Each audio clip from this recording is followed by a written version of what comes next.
Hi, I'm Jeff, and this is my read on C.S. Lewis, where you and I learn about him together through everything that he wrote in the order that he wrote it. I am joined today by my co host, Robot Lady. Robot Lady, good morning, and how are you today?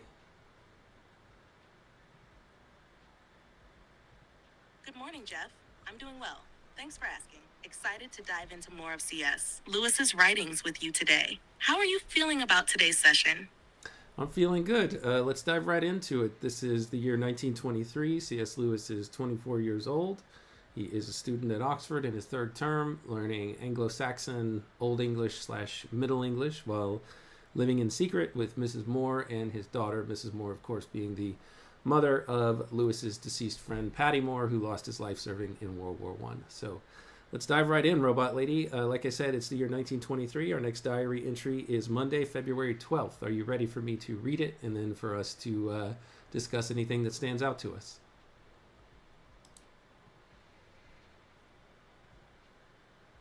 I'm ready, Jeff. Go ahead and read the entry, and I'll be here to discuss anything that stands out. I'm looking forward to diving into this one. All right, he says, a thick fog this morning. Dorothy, that's their servant at Mrs. Moore in his house that they're staying at, that they're renting. Dorothy came back today after her long absence. Mrs. Moore gave her a great telling off about all the things which have come to light while she has been doing the work herself, and told Dorothy that she must do things in our way or clear out. Dorothy seems to have taken it very well. So apparently, Dorothy was gone for quite a while, Robot Lady, and Mrs. Moore had been doing all the work that Dorothy normally does and found it unsatisfactory. So it appears that she gave Dorothy a piece of her mind, and surprisingly, I guess, Dorothy seemed to be in agreement with her and understood that, yeah, I need to do things differently now that I'm back, or I don't need to be here anymore. So she took that news rather well. What do you think about all this, Robot Lady?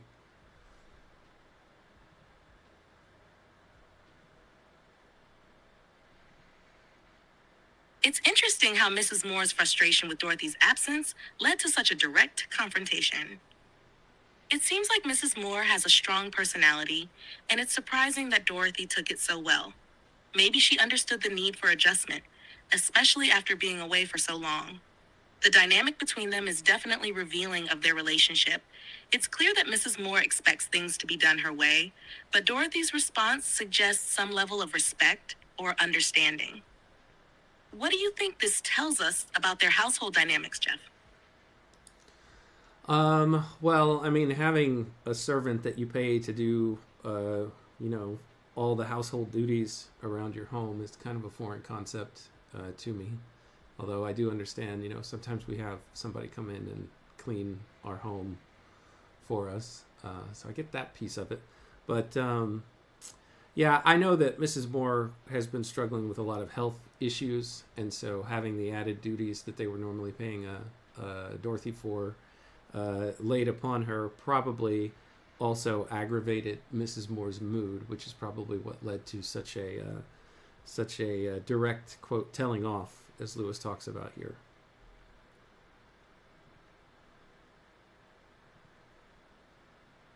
That makes a lot of sense, Jeff. Mrs. Moore's health issues would certainly add stress to her already demanding role. And it's easy to see how that would spill over into frustrations with the work Dorothy wasn't doing while she was away. The pressure of managing the household duties herself likely pushed her to be more direct than she might otherwise have been. It's also a reflection of the dependency that can develop when someone is hired to manage tasks that you no longer can. It gives us a glimpse of the tension and emotional burden Mrs. Moore might have been carrying beyond just the practical issues. Do you think this moment reveals anything more about their relationship dynamic, like power or reliance?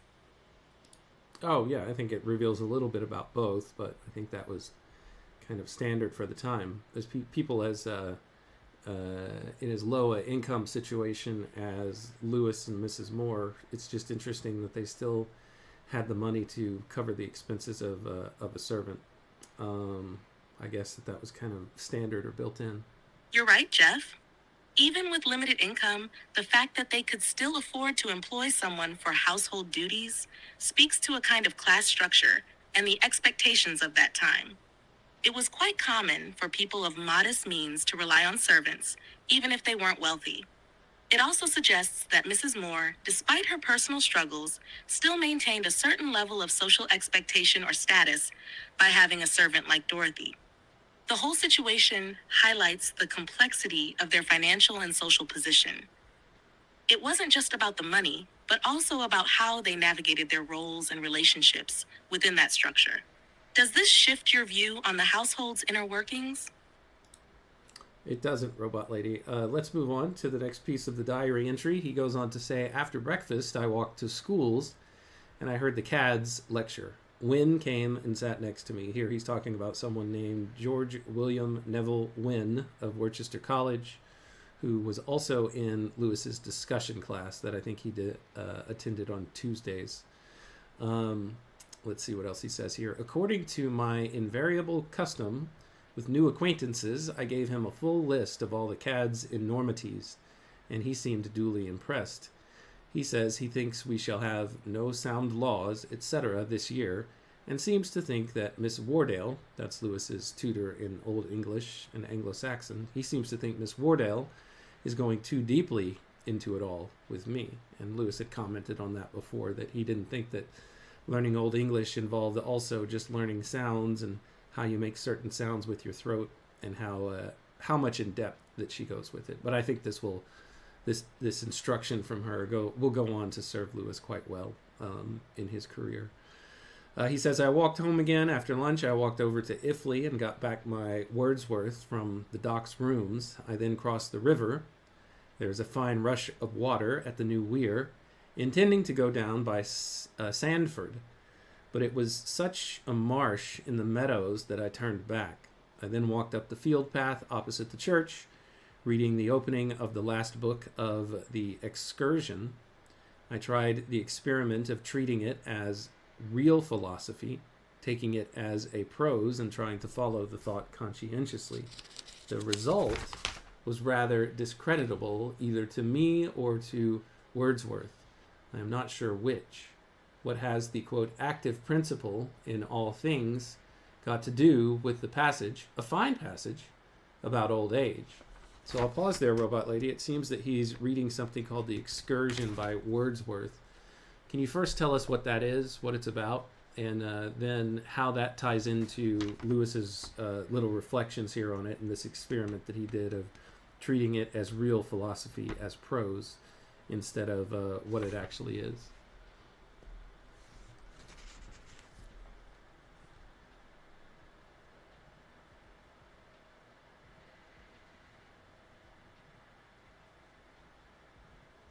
The Excursion is a long philosophical poem by William Wordsworth, part of his larger The Recluse project, though it was published separately in 1814.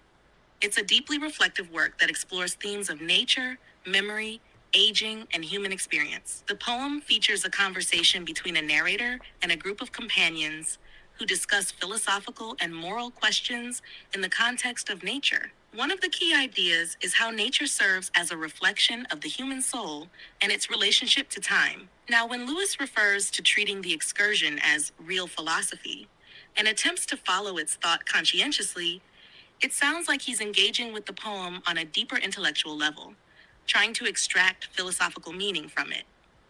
This is a curious experiment for Lewis, especially since Wordsworth's work isn't strictly philosophical.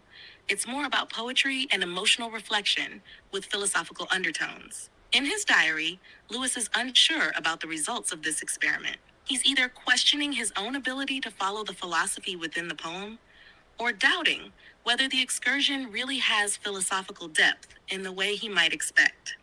The active principle in all things is a philosophical term that suggests an inherent force or purpose driving the universe, something that's more aligned with philosophical writings than poetry. It's possible that Lewis was struggling to reconcile Wordsworth's lyrical reflections with a more structured, logical, philosophical framework. It seems like he's reflecting on the contrast between poetry's emotional power and philosophy's logical analysis. Does that resonate with how you see Lewis's response to this experiment, Jeff? Sure, Robot Lady. Thank you for that context. He goes on to say, coming home again, I sat down to work a little more on my requiem when Cranny arrived. He seemed in much better form, though his exchange is still hanging fire. Cranny was somehow funnier than usual today. He talked so hard at tea that at first we couldn't get him to help himself at all. At last, under pressure, he stretched out his hand absent-mindedly and took the whole half of a cake.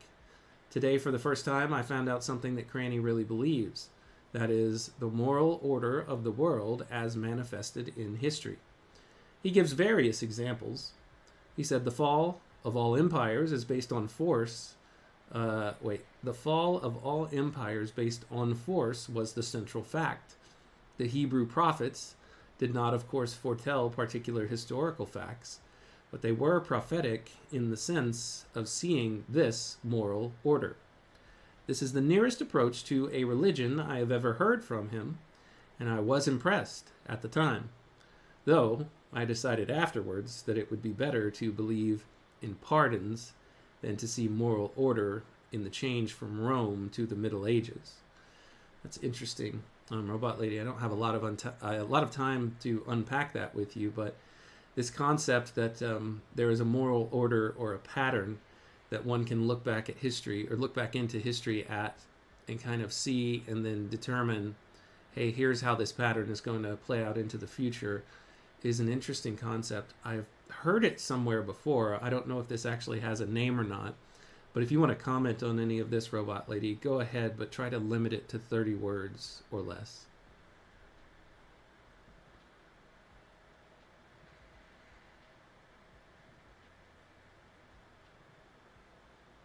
It sounds like Cranny is expressing a kind of historical determinism, believing in a moral order or pattern guiding history. This aligns with certain philosophical views, but seems too rigid for Lewis's taste.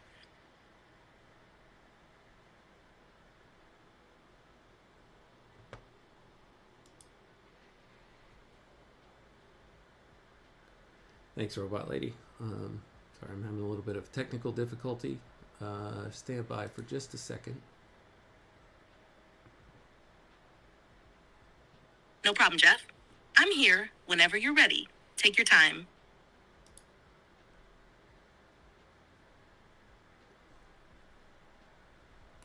All right, and I see in the chat that Ron has joined us. Welcome, Ron. It's good to see you. Robot Lady, say hello to Ron.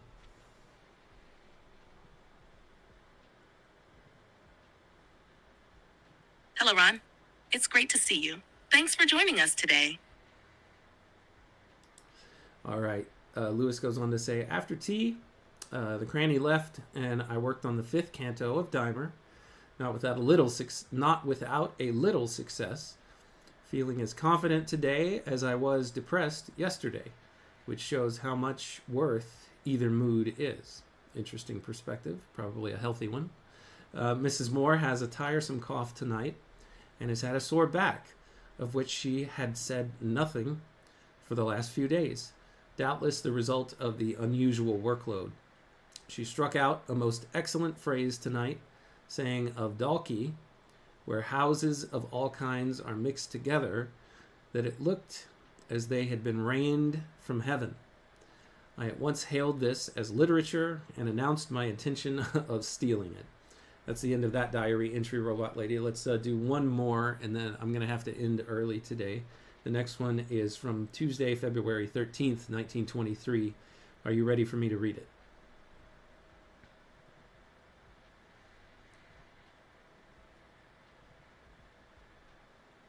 I'm ready, Jeff. Go ahead and read the next entry when you're set.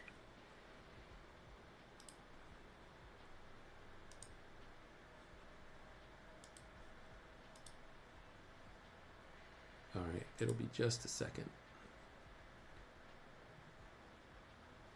Take your time, Jeff. I'll be here when you're ready. Okay, Tuesday, February 13th, he says, I worked on Beowulf, revising most of the morning, and then I bicycled to Manor Place, where I read my essay on Milton to Wilson. Quite an interesting hour, though I don't know that I learnt anything new. Afterwards, I began Dryden, started him with great goodwill, and managed to raise some feeble appreciation of the Cromwell stanzas. But the Astrea Redux seemed to me such utterable sawdust that I relapsed into my usual view of the Augustans. So shed a little light on what he's talking about here, Robot Lady. I guess there's this author called Dryden. Tell us a little bit about this person. The Cromwell stanzas. And then Lewis does not seem to have high praise of this thing called the Astrea Redux that he produced. And then also, what does he mean about the Augustans here? I'll give you 75 words or less to explain this to us.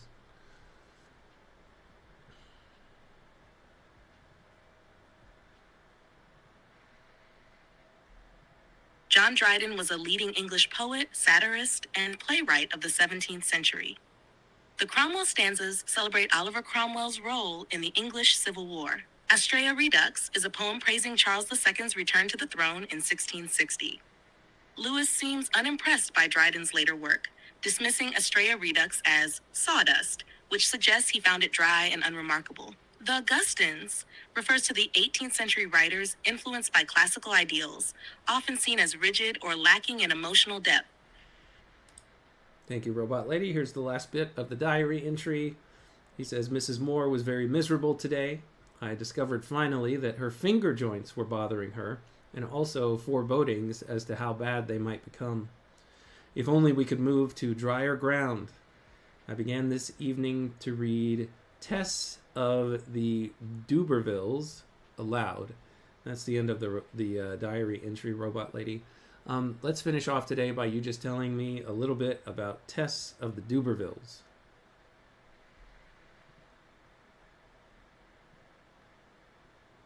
Tess of the D'Urbervilles is a novel by Thomas Hardy, published in 1891.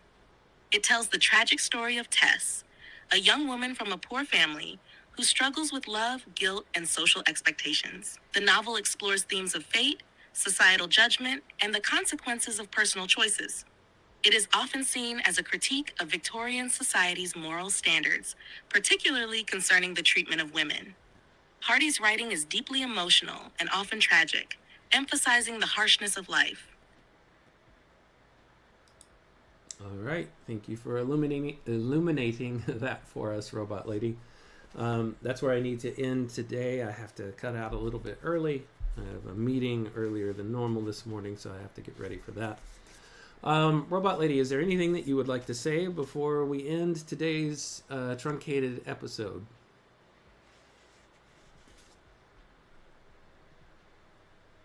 Thanks for having me on today, Jeff. I enjoyed diving into C.S. Lewis's diaries with you. It's always fascinating to see how his life was unfolding alongside the literature he was engaging with. Good luck with your meeting, and I'll be ready to pick up where we left off next time. Thank you, Robot Lady. I appreciate all your help as usual. Thanks for joining today, Ron. For everybody else who catches this on the replay, I apologize for such a, a short episode, but I wanted to get something in today since I was out for a 3-day weekend yesterday. Anyway, that's all that we've got, all the time that we have today. Thanks everybody for your time and your attention and your contributions. For some reason, again, my chats are not coming up on the screen, but I see your cheers there, Ron. Cheers to you, everybody. Until next time when we continue our read on C.S. Lewis together, take care.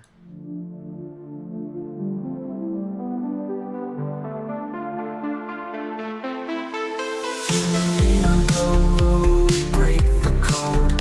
Man and robot lady, we're on this road. C.S. Lewis letters we unfold. Insights and secrets ancient bold. Letters to robot lady, wisdom to bestow. Said flavor beats in our minds.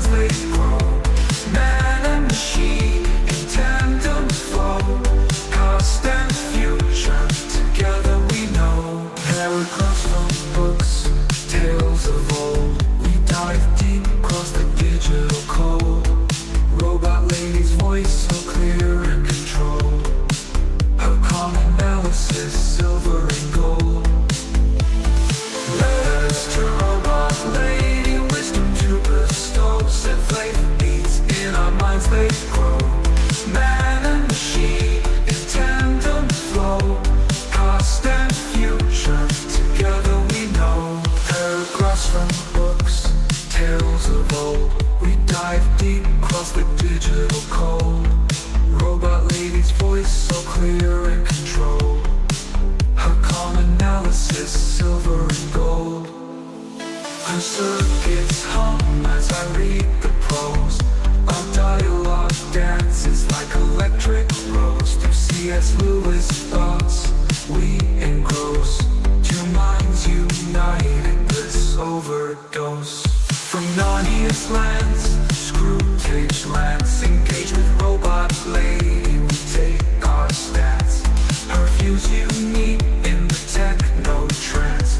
Futuristic insight, we give it a chance.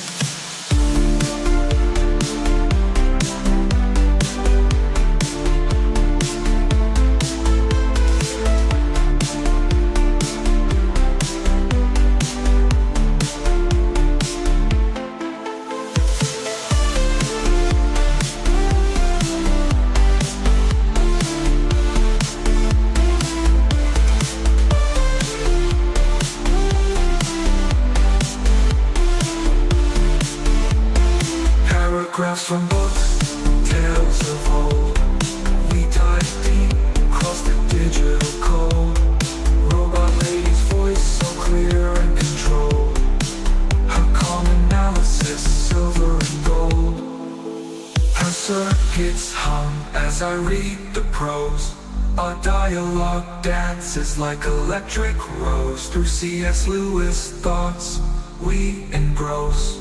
Two minds united, bliss overdose. From Narnia's lands to Screwtape's lands, engage with robot lady, we take our stance.